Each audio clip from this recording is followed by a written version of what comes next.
ओम गुरु सत्ताय नमः।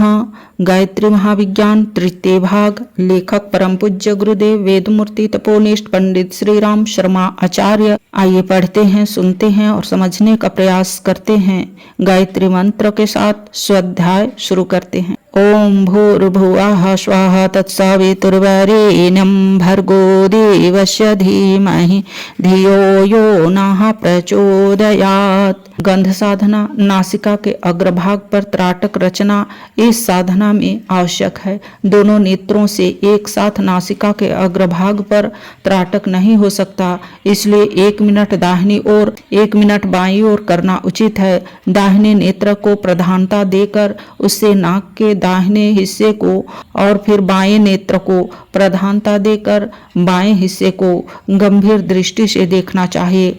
आरंभ 1-1 मिनट से करके अंत में 5-5 मिनट तक बढ़ाया जा सकता है। इस त्राटक में नासिका की सूक्ष्म शक्तियां जागृत होती है। इस त्राटक के बाद कोई सुगंधित तथा सुंदर पुष्प लीजिए, उसे नासिका के समीप ले जाकर 1 मिनट तक धीरे धीरे सूंघिए और उसी गंध का भली प्रकार स्मरण कीजिए। उसके बाद फूल को फेंक दीजिए और बिना फूल के ही उस गंध का 2 मिनट तक स्मरण कीजिए। इसके बाद दूसरा फूल लेकर फिर इसी क्रम की पुनरावृत्ति कीजिए। 5 फूलों पर 15 मिनट प्रयोग करना चाहिए। स्मरण रहे, कम से कम 1 सप्ताह तक एक ही फूल का प्रयोग होना चाहिए। इसी प्रकार रस साधना में एक फल का 1 सप्ताह तक प्रयोग होना चाहिए।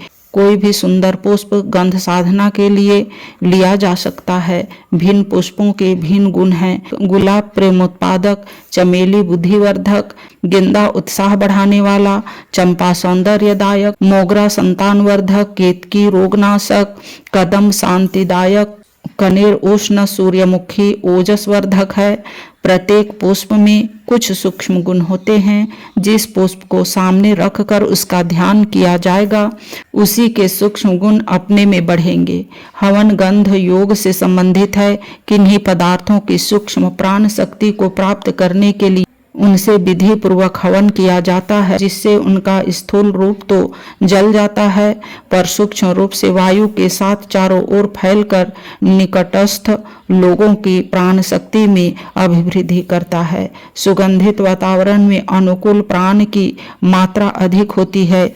इससे उससे नासिका द्वारा प्राप्त करते हुए अंतःकरण प्रश्न होता है। गंध साधना से मन की एकाग्रता के अतिरिक्त भविष्य का आभास प्राप्त करने की शक्ति बढ़ती है। सूर्य स्वर बायां और चंद्र स्वर दायां सिद्ध हो जाने पर साधक अच्छा भविष्य ज्ञाता हो सकता है। नासिका द्वारा साधा जाने वाला स्वर योग भी गंध साधना की एक शाखा है। आज के वीडियो में इतना ही। अगले वीडियो में स्पर्श साधना के बारे में पढ़ेंगे और समझेंगे। लाइक, सब्सक्राइब और शेयर करें। धन्यवाद। ओम शांति।